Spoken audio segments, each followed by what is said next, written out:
Hello mga mamshi! For today's video nga pala ay story time tayo. Pagka-graduate ko nga pala ay dumagdag na ako sa listahan ng mga tambay with a degree. Charis! Nagturo nga pala tayo agad sa senior high at pa-cute-cute lang at pa-video-video ka lang tayo. Joke! May pinagdadaanan ata si teacher. After natin magturo sa senior high ay nagturo naman tayo abroad. Ito nga pala ang public school nila dito. Ang ganda dahil kompleto sila ng mga teaching materials. Meron silang projector, computer, at iba't iba pa. Very competitive din ang salary nila dito. May free accommodation. At sa ibang school, free food din sila. Meron din pala silang mga holidays na equivalent sa 1 month at bayad yon. Ang gaganda din ng mga facilities nila.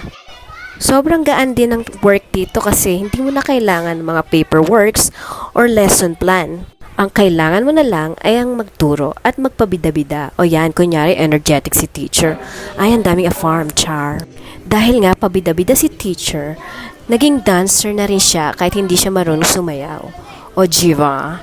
Sa dami nga pala nilang festival, ay lagi silang may pa-food. O diba, hindi ka magugutom, teacher. Minsan, nag-host din tayo at kumakanta dahil pabida-bida ka.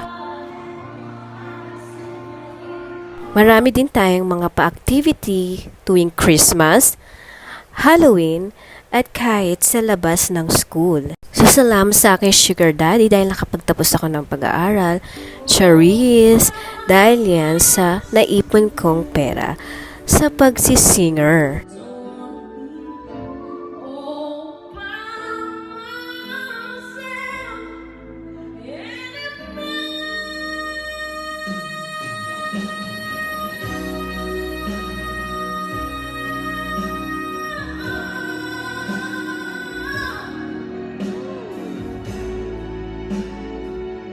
O diba, frustrated singer here. Yun lang, maraming salamat sa pag-aaksaya ng oras mo.